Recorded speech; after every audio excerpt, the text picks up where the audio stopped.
So hello, Mr. Yossef. Hello. Thank you for accepting doing this interview. Thank you. Yeah, would you like please to present yourself and your position in the foundation? My name is Yossef Ben-Meir. I am president of the Houria Chouhab Foundation. My background is in sociology. I had opportunities in academia, for which I'm grateful, and I joined the Houria Chouhab Foundation full-time as its president in 2010. Yes, so since when was the foundation established? It was established in 2000. I was head of its board from 2000 through 2010, and then I made the transition to run its operations at that time here in Marrakesh. Okay, and what are the fields of work which the foundation aims to develop?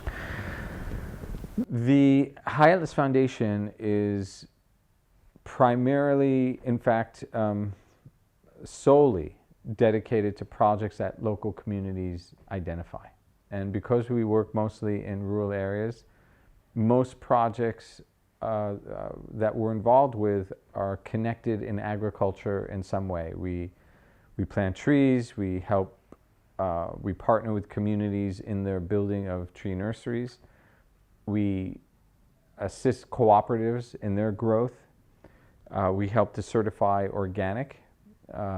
We are dedicated to commercializing agricultural raw and processed product. And so we assist irrigation projects. So we assist local communities along the entire agricultural value chain. Also, we as local communities are interested and dedicated to clean drinking water. So too are we.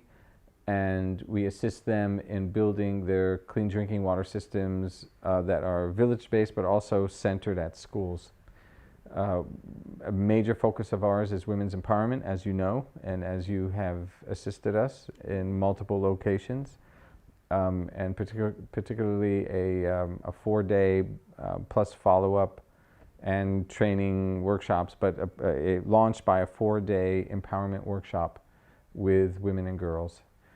And finally, we are also focused on youth and development, and that's assisting primary, secondary, and high schools, but also university students in a range of different kinds of activities: planting gardens, environmental education, multiculturalism, and building university students' ability to be the facilitators of community dialogue. And so that we can achieve greater and greater scale and broaden our impact by transferring those skills to young people. Okay, so you have mentioned many aspects that aims to develop the community. What are the duration of each project, for example, that has to do with youth or women's empowerment? Culture? It's a good, important, and complicated question. In terms of women's empowerment, if we look at the process of bringing women together for the first time, because they may come from different villages and meet at a center point, and their identification of a production activity upon which a cooperative can be based, and then building that cooperative and their skills to implement that production, and then the partnerships needed in order to market and sell and manage their finances and all the skills building involved, that's multiple years. And what we notice through those years is that our role as the Houria Chouhab Foundation changes. Whereas initially we may be facilitating dialogue, later we are incorporating technical training, and then focus more on assisting their marketing, and then coming in only when they need assistance in communication, if there may be a conflict or they feel they're not achieving their potential. So I would say, however, between 4 and 6 years from meeting to when they are vibrant and generating income, we can see that kind of duration we're talking about. In agriculture, it also varies, and so do our role also evolves, just as in women's empowerment.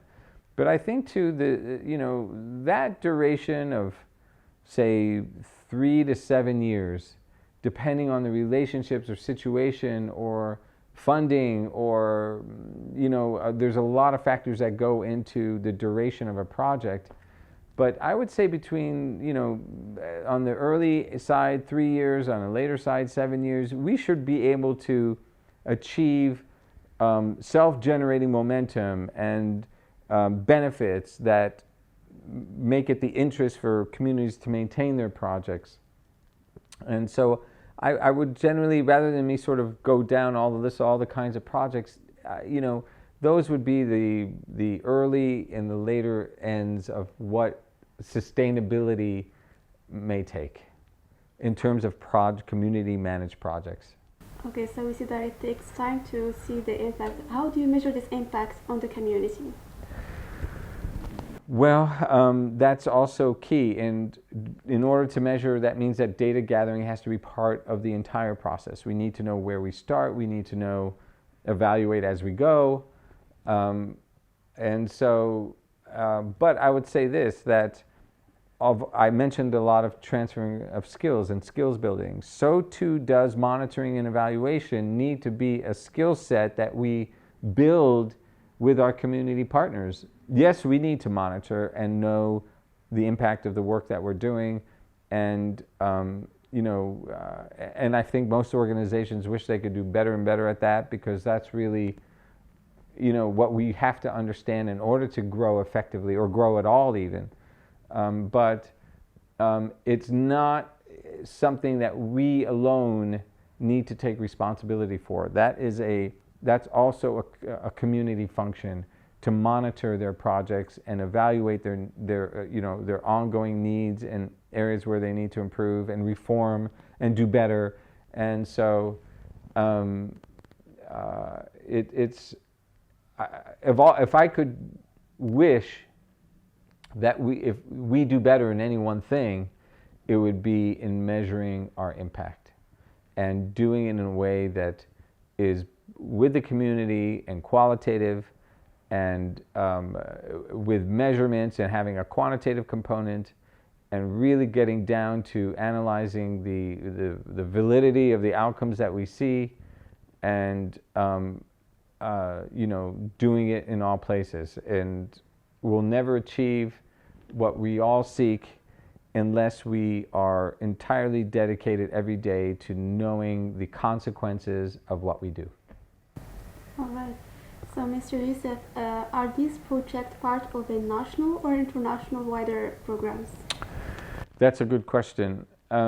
Both, and local and familial, municipal, provincial, regional, national, international, and that's because people's participation is on the ascendancy globally, and it's been so for many decades. Until now, until now, it's pretty much understood that sustainable development is synonymous and or just primarily contingent on people's participation in the management, control of the projects that are intended to benefit them. So there's the international cover or framework for this, that participation is a global understanding and movement, and a requirement for development wherever we may be.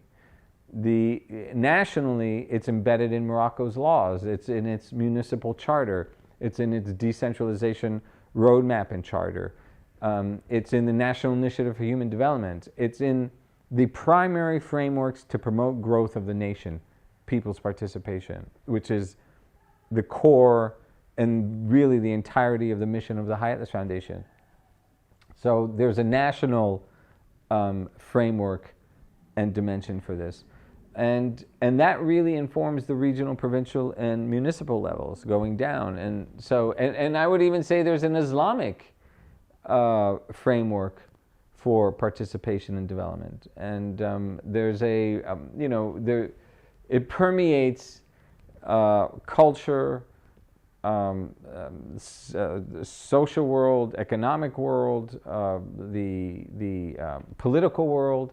It has it's a thread through the sectors and pillars of society, of Moroccan society for sure, and definitely around the world. Yes, so this has to do with my next question, which is how does this project contribute to territorial development? The Houria Foundation's projects? I would say in two ways. One is in their direct impact where they are. And so when we're talking about women's empowerment, we're talking about cooperatives in the Eureka, in Azilal, in Oujda, in Essaouira, in Tinrir. And so in that immediate local vicinity, and the women and girls and families involved in Tassawargan, in Laos, it builds the vision for what they want in their future, the action plans in order to achieve it, the partnerships in order to move forward, the finance in order to implement, the skills in order to maintain and grow. And so there is a clear measurable economic, social, environmental change that we see. And it may originate to be an agricultural project, and from there we build out to women's empowerment and youth. It may begin with women's empowerment, and from there becomes agricultural and health, like clean drinking water. It doesn't start the same way in all places, but in all places we do leverage more projects in additional sectors to be carried out. So there's that immediate impact on a territorial sense right there. But on another level, there's a territorial impact in regards to the advocacy that we do. The informing of governors and walis and ministries and Rabat and articles that we write about the implications of the participatory approach and what we've learned from all of these experiences. And that creates a territorial outcome beyond the immediate vicinity.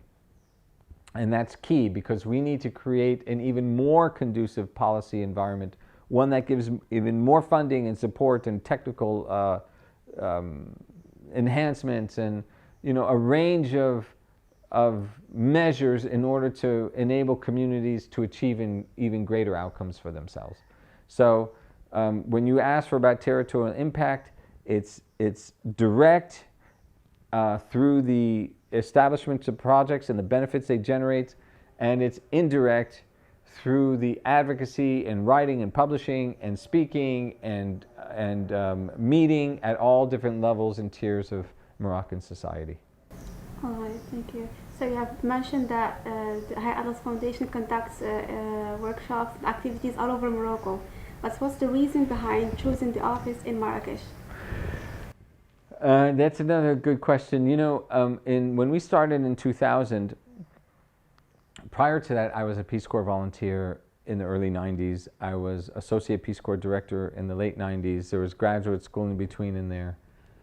And you kind of begin as an organization, and I wasn't alone, but many of us, we begin where we have relationships. Where we have relationships with communities, where communities trust us, where there are government agencies that could lend support, and they too have confidence in our ability. And so that really was Marrakesh. Marrakesh was where, in the 90s, where I would come when I lived in the mountains, in the Toubkal commune, I'd come to Marrakesh, where that would be the city where I'd come, and the city I grew to love. I lived in Rabat in the later 90s. I lived in Ifron when I was a professor at Al-Ahwain.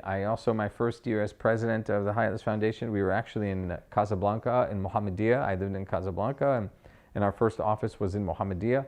But although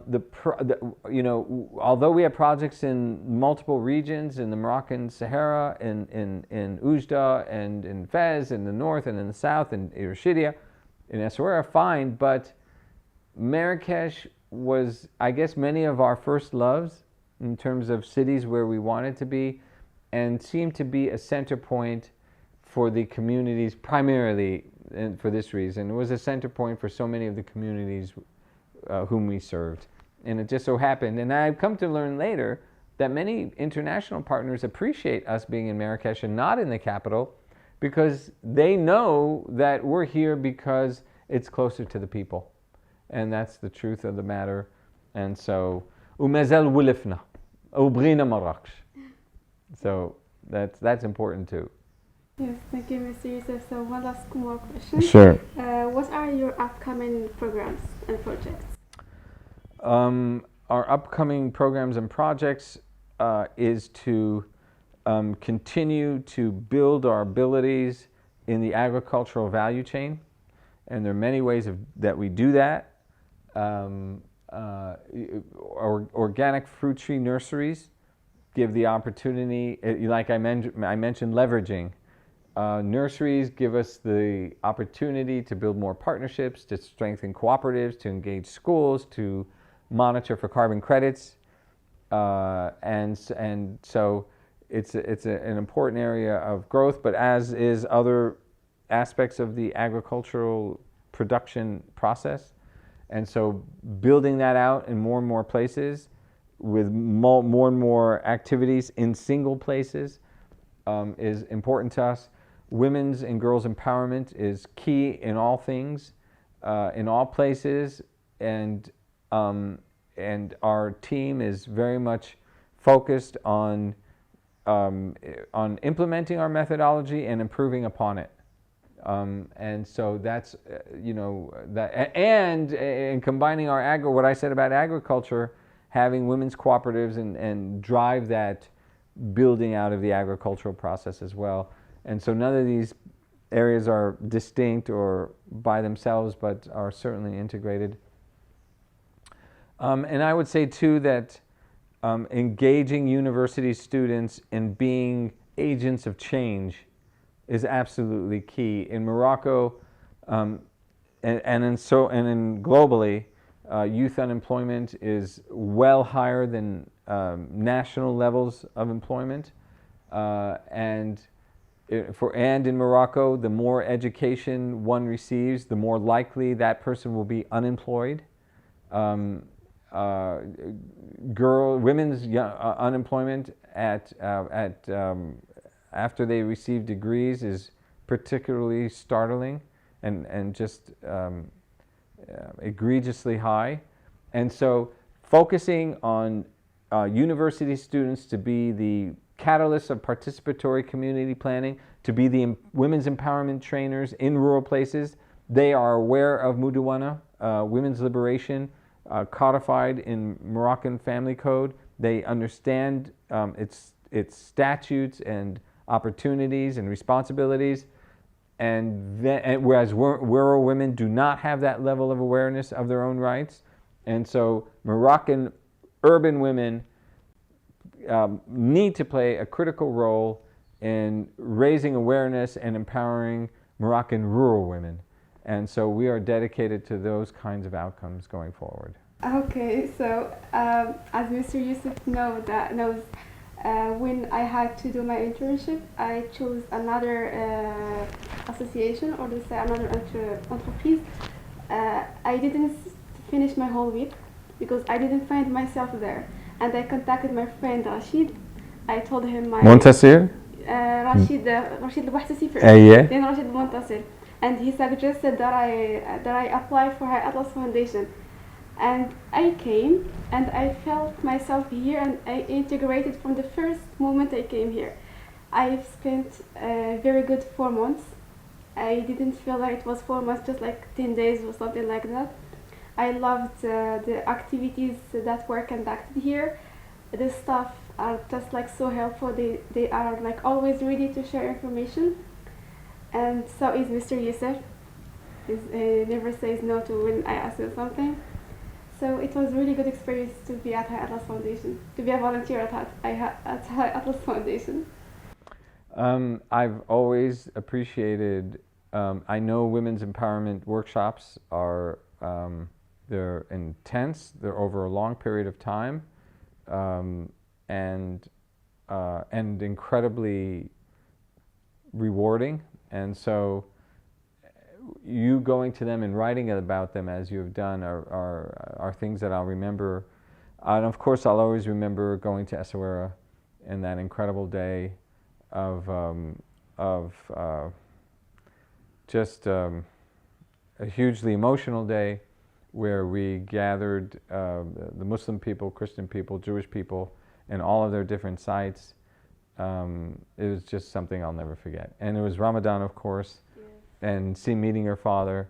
And so I'm incredibly grateful that you found us, and to Rashid and Rashid to have, opened the door, because you made a difference for us. You made a difference for the projects, for the women with whom you've engaged. And so we're grateful so much that you gave us the time and effort, energy over months.